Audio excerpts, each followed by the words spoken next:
السلام علیکم ورحمۃ اللہ وبرکاتہ۔ ناظرین، ہمارے یوٹیوب چینل الخیر جنرل نالج میں آپ کا استقبال ہے۔ آئیے آج کی چند بڑی خبروں پر ایک اچٹتی ہوئی نظر ڈالتے ہیں۔ دوستو، رواں سال 2021 میں صوبہ بنگال کا اسمبلی چناؤ ہونے کی قوی امید ہے۔ اسی لیے اسمبلی انتخابات کے پیش نظر عوامی جلسے، ریلیاں اور روڈ شو کا سلسلہ بھی تیز تر ہوتا چلا جا رہا ہے، اور اسی کے ساتھ ساتھ ترنمول کانگریس اور بی جے پی لیڈران و کارکنان کے درمیان تلخ کلامی اور لفظی جنگ بھی بڑھتی چلی جا رہی ہے۔ چنانچہ خبروں کے مطابق بی جے پی کے ایک روڈ شو میں گولی مارو کا نعرہ بلند کیے جانے کی خبریں موصول ہو رہی ہیں۔ میڈیا ذرائع سے موصول ہو رہی خبروں کے مطابق بی جے پی کے ہگلی ضلع سے تعلق رکھنے والے کئی کارکنان کو پولیس نے گولی مارو کا نعرہ بلند کرنے کے الزام میں گرفتار بھی کر لیا ہے۔ اس سلسلے میں پولیس نے بتایا کہ قابل اعتراض نعرہ لگانے پر کچھ بی جے پی کارکنان کو گرفتار کر لیا گیا ہے، جنہیں عدالت میں پیش کیا جائے گا۔ ناظرین، چلتے ہیں دوسری خبر کی طرف۔ صوبہ آسام میں بھی اس سال اسمبلی الیکشن ہونے والا ہے۔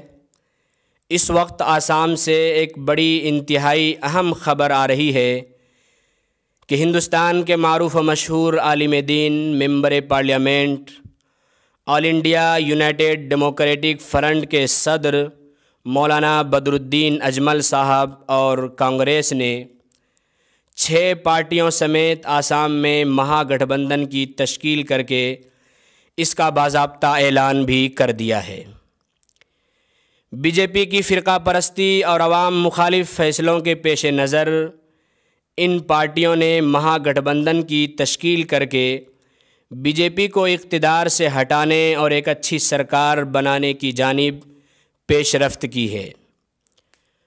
مولانا بدر الدین اجمل صاحب نے اس مہا گٹھ بندھن کی تشکیل کا خیر مقدم کرتے ہوئے اس کے بہتر نتائج کی امید ظاہر کی ہے۔ آئیے تیسری خبر پر نظر ڈالتے ہیں۔ ناظرین، گزشتہ کل سے ایک فیس بک پوسٹ سوشل میڈیا پر گردش کر رہا ہے، جس میں یہ دعویٰ کیا گیا ہے کہ 26 جنوری کو یو پی کے جس مدرسے میں ترنگا نہیں لہرایا جائے گا اور قومی ترانہ نہیں گایا جائے گا تو اس پر اتر پردیش کی یوگی سرکار تالا لگا دے گی۔ ناظرین، اس پوسٹ کو کئی لوگوں نے بغیر تحقیق و تفتیش کے شیئر بھی کیا ہے، جبکہ یہ پوسٹ سراسر فرضی اور جھوٹ پر مبنی ہے۔ دراصل اگست 2017 میں یوگی سرکار نے یو پی کے سبھی مدارس کے حوالے سے ایک فرمان جاری کیا تھا، جس میں انہوں نے کہا تھا کہ 15 اگست کو مدرسے میں ترنگا لہرائیں اور قومی ترانہ گا کر ویڈیوگرافی بھی کرائیں۔ لیکن اس فرمان میں یہ نہیں لکھا تھا کہ ان باتوں پر عمل نہ کرنے والے مدارس کو بند کر دیا جائے گا۔ یو پی حکومت کا صرف یہ کہنا تھا کہ سبھی مدارس میں 26 جنوری اور 15 اگست کو قومی ترانہ گایا جائے اور جھنڈا بھی لہرایا جائے۔ ان باتوں پر عمل نہ کرنے والے مدارس کو بند کرنے کی نوٹس نہیں دی گئی تھی۔